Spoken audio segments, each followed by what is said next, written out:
Namaste, everyone. Good evening, everyone. Hopping on for our evening sit, for our evening meditation. So welcoming you, wherever you are in the world, to find your way on. As always, so happy to be here with those of you who have been joining the daily sadhana, our mornings and our evenings together. It's so beautiful. I keep saying that, but it truly is so beautiful to see a continuity of everyone hopping on together to be in this way, really absorbed in these depths at this time. Welcome. Welcome. Hi, everyone. Hi, Hale, Philippa, Ismat G. Hi, Pamela. So many dear beings. Lisa from around the world. So we'll just wait a couple minutes. I hope you're all cozied up like me. It's a crisp evening here in Ontario in Canada. It snowed all day today, and as was the topic of our meditation, of our sit earlier, we will bring continuity to that offering of Ramana Maharishi to be still, to be in that stillness. And the snow that came today really again allows us that cocooning sense of being still and being in the silence. Welcome, everyone, as you're finding your way.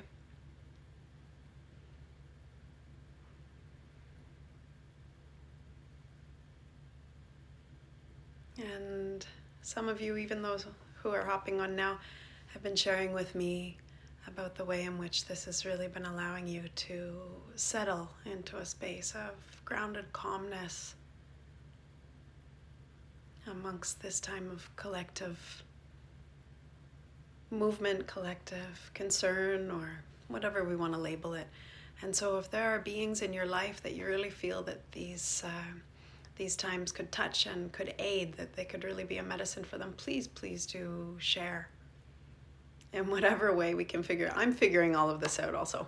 I'm figuring these platforms out. Actually, they're figuring me out. They're really showing me how we can best use this to be of service to each other, and really truly to be of service of sharing the gifts of the Vedas. Hi, Violaine, Juliet, Shelley. Oh, welcome, Shelley, Richard, Abdel Karim, seeing various beautiful faces, making your way on.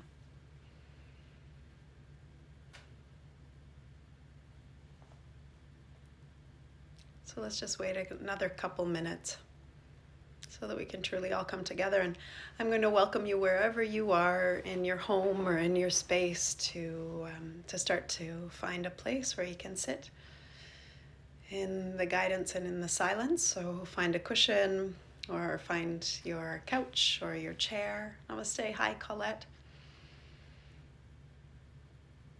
Come to find a place where you can really ground in, and maybe grab a blanket, something that's going to allow you to be comfortable so there's not extra unnecessary distractions.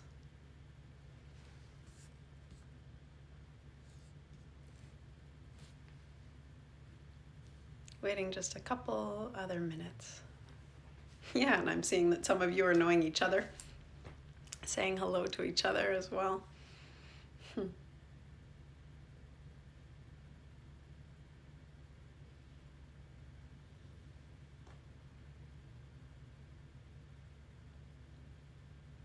I'm going to grab the text that I read from this morning so that we can be inspired by the same poem, the same offering from Hafez. So just give me a second to grab that.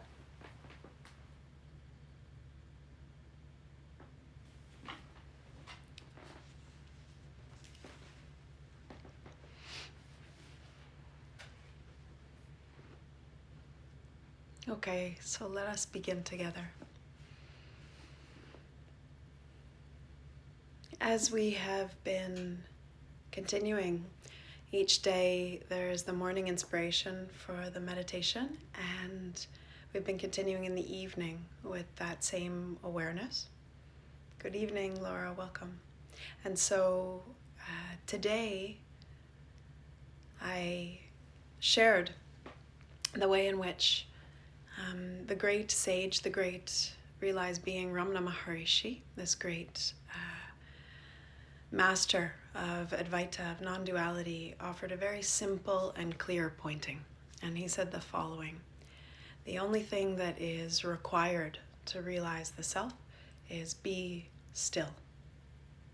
The only thing that is required to realize the self is be still. You know, so often self-inquiry and the teachings of non-duality can be given so many concepts, and those concepts can actually offer the antithesis of really what is to be the distillation of non-duality, to recognize that we are one. And so Ramana, in his very clear and concise and succinct pointing, offers in this very, very clear invitation, saying all that's required is be still. And so, as I was sharing this morning, thus far we have been touching into saguna meditations, meaning meditations with techniques, with objects that we can anchor the awareness to. So we were using the breath especially, or the spaces in between the breath thus far. But there are other meditations that really reside in techniquelessness, let's say it in that way. So these are what we might call nirguna. So they're without an object. Ultimately, all saguna meditations, all meditation or techniques that use an object to anchor the attention, are intended to lead us to a place of techniquelessness. What that means is that the meditation is not found in just staying continuously anchored to this technique again and again and again. So for example, if we follow the breath, the meditation is not really about being able to follow the breath continuously. In fact, the being with the breath is a being with life itself, is a reverence for the breath as life. But eventually, by anchoring the attention, by anchoring the awareness, what happens is we open into a field of effortless abiding. And that in and of itself is the naturalness of meditation. Meditation is our natural state, in fact. It's not the technique that's done. And so, similarly, something like what Ramana has offered, to be still, it may seem at the beginning a little bit more vague, like where do I anchor the attention? Where do I anchor the mind?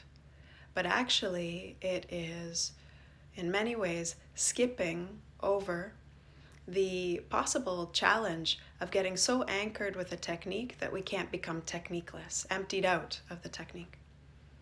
So in this offering of be still, he points directly to true meditation and says, find yourself there in the home of stillness. Don't attempt to do one thing or another. Don't get active. Don't position yourself in the doership or the efforting one, the one who requires one thing or another. Instead, be as you are. Be still. Be as ease. And so really the only saguna, the only with object or with some kind of anchor that we can really use is the sense of stillness itself. And each one of us has an intimate sense of stillness. We know what stillness is.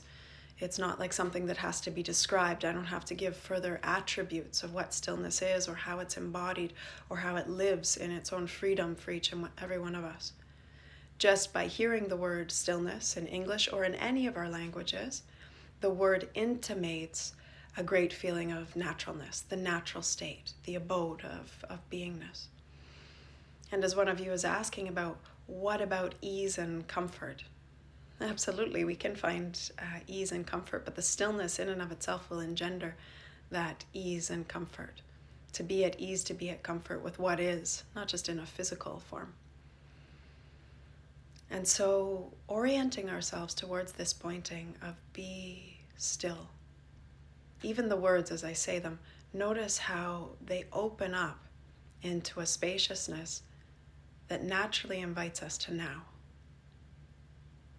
And so you might use that as its own anchor. Anytime in the sit that you notice the mind is getting actively engaged, actively moving off in the thought stream, in ruminations, in old tired identifications. Or in this current time, if you notice that things are occurring in which you are thinking about what's occurring in an individual or a global scale, if you notice that the mind is active with thought or fear or panic, any of those things, this offering of be still can be an anchor to return you to that still point, that natural sense of quietude that exists always. No matter if there is activity in our lives, there is a background consistently of stillness. Understanding this, and when I say understanding, having jnana, having an experiential understanding of this, a tasting of this, is in many ways life-changing. Because once we come to the intimacy with this, then this can be known in any moment of our lives. Welcome, namaste, Laura. So for example, our lives start to, in their own dynamic form in our day-to-day movements, we start to notice that there's one identification or another. We start to move out into doing one thing or doing another, or we notice that our particular challenges become more seductive for the mind, or this time in general on our planet becomes seductive. And then if from the formal meditation there has been a deep acquaintance with the stillness, we notice that even if there's a rapidity of life, even if life becomes busy, or even if the mind tries and attempts to move out and get highly identified, we can have a visceral remembrance of this. Wait, stop, pause, be still. And so actually in many ways, this is the greatest form of atma vichara, of self-inquiry. Because what it really does is it pauses us in the moments in which we're identifying with old egoic tendencies, with the old thoughts of the mind. And really it begs in its stopping, in its pausing, to ask the question, is this really what the moment is presenting? Is this really alive? Is this really real? Or is this just a creation, a conditioning of mind matter? And in its stopping and asking us to be still, there'll often be a recognizing, a perceiving, and noticing that all of that is just phenomenal occurrences. So it's all just phenomenal, passing, arising thoughts of future or of past, of aversion or of craving, but none of it really has a reality. It's all a movie making, a story making of each and every one of our uniquely created and conditioned minds. So orienting to Ramana's offering of be still, be the stillness that you are.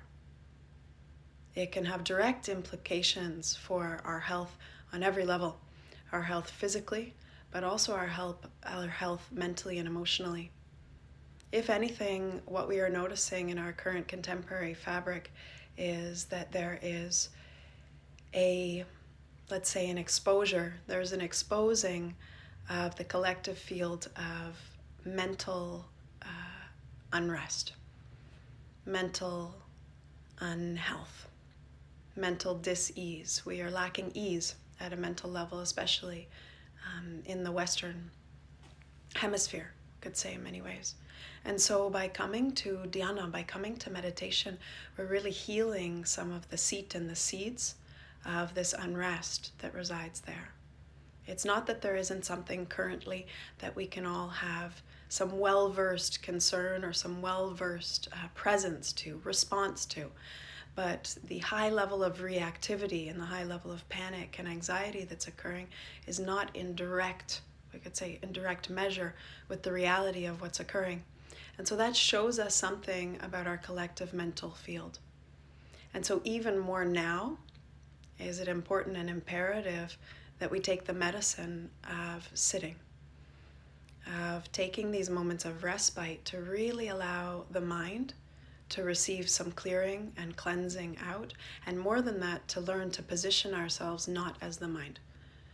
To learn that the mind has its own place, it's its own organ, it's its own sense, in many ways, that is used to compute the material of everyday life, to compute impressions, but it's not the master of our reality.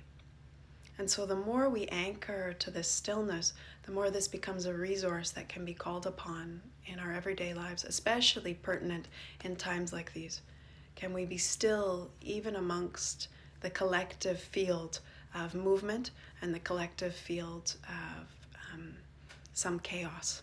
In these challenging times, can we be a pillar unto ourselves and for those around us of still presence? And so this is the gift, the offering of Ramana. And as I read to you this morning, this beautiful and short poem from Hafez, from a Sufi master, and it's called A Great Pilgrimage. And he offers the following: I felt in need of a great pilgrimage, so I sat still for 3 days, and God came to me. I felt in need of a great pilgrimage, so I sat still for 3 days, and God came to me. Many of us have been invited to sit still, collectively to pause all of the hurriedness, to pause the overreactivity, or we could say the hyperactivity that has been incessantly occurring on a global scale, both, I would say, individually, collectively, and even for our planet. And as we start to become more still, as we start to pilgrimage in this stillness, we notice that we find ourselves. It's not a journey outwards, but rather this yatra, this pilgrimage, is really a journey to the abode of ourselves. And in this stillness, there is so much to be revealed, so much and so little in the simplicity of stillness. So let's come this evening to be inspired by this offering. I realize my bell is a little far from reach, so give me 1 second to grab it.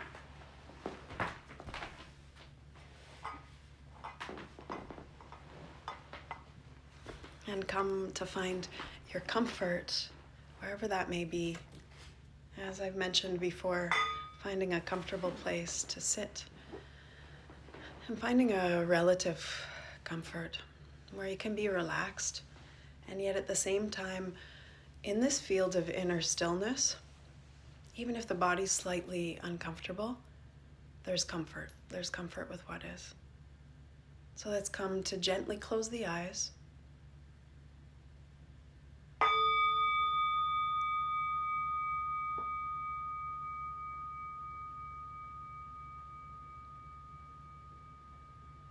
Let the hands effortlessly relax in the lap. Let the chin slightly tuck.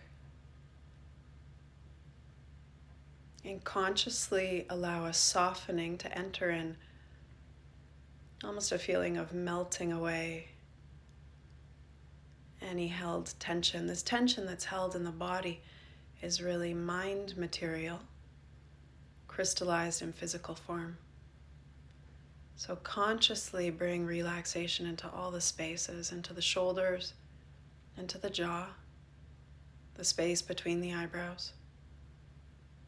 Consciously bring relaxation into the space of the heart, the center of the chest, and the back of the heart, the space in between the shoulder blades. And consciously relax down into the abdomen and into the seat and lower back. Let it all soften.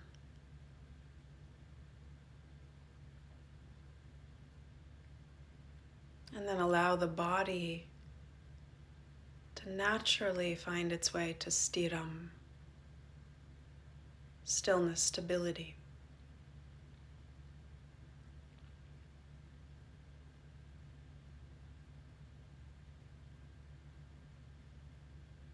As the body becomes still yet relaxed, notice how restful that feels.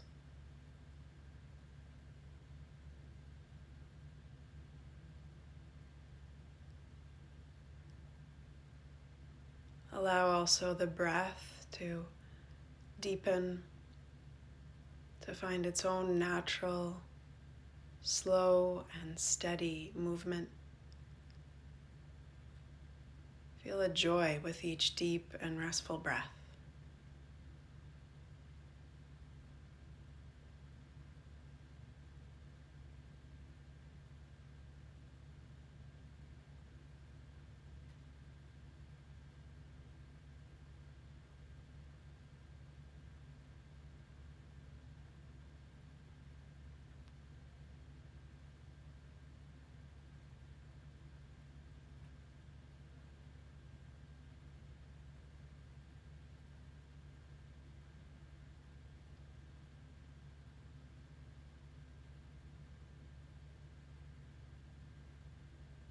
And then allow there to be an anchoring to the gift of this pointing from Bhagavan, from Ramana Maharishi. The only requirement to realize the self is be still. Even at times, if you notice that the body or the mind is patterned, hypnotized towards incessant movement, activity, stimulation, you can even internally utter this offering. Be still.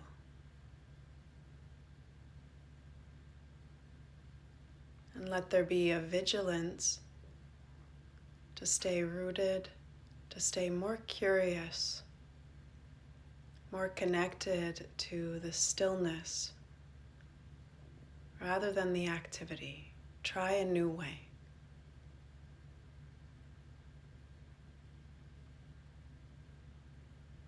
Let yourself sit stillness, breathe stillness, live in stillness, be saturated, self-settled in the still.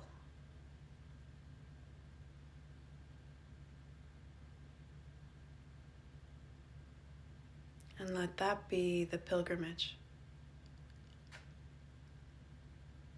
I felt in need of a great pilgrimage. So I sat still for 3 days, and God came to me.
Take note right now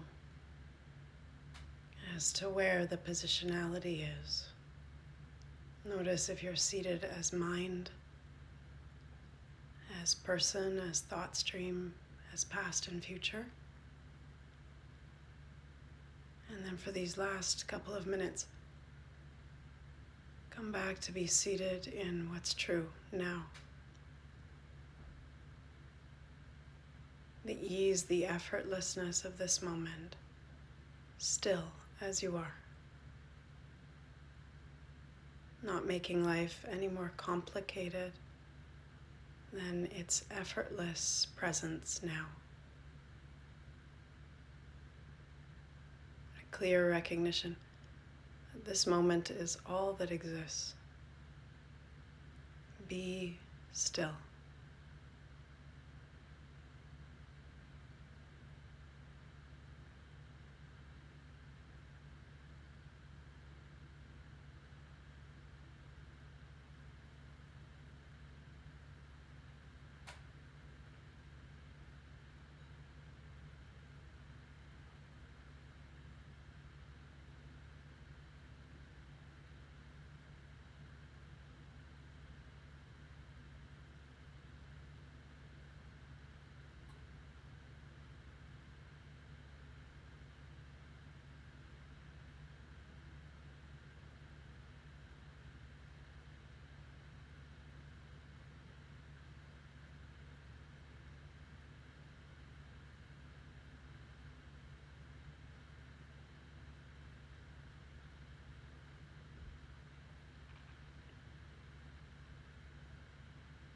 This stillness remaining unchanged, unmoved, even as we might slightly begin to move the body, it moves within the stillness. No dissidence between activity and stillness. Every molecule of the active can be at its essence still, restful. And then coming to take another big breath or two and coming to open the eyes. And even as the eyes open, not landing upon one thing or another, not looking for something to identify with, instead a receiving of life in its totality and its wholeness now. And feel that relaxed stillness that's here as life is simply received as it is.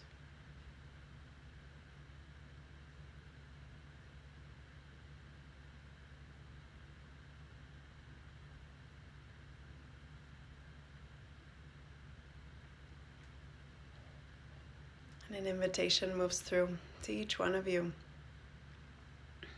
that you share the gift of this timeless offering.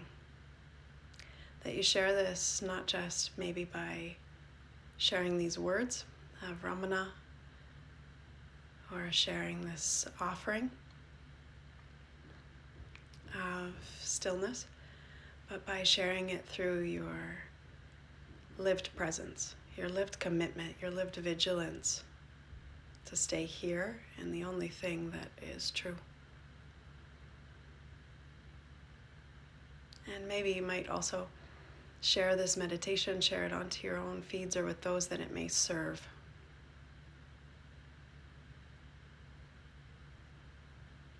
Allowing this to envelop more beings' lives at this time, so pertinent and necessary. And an invitation to each one of you as you continue on with your day, wherever you may be in the world, or you continue towards sleep, that you do so in this guidance of still, anchored presence. Much love and blessings to each and every one of you, wherever you might be in the world. Namaste.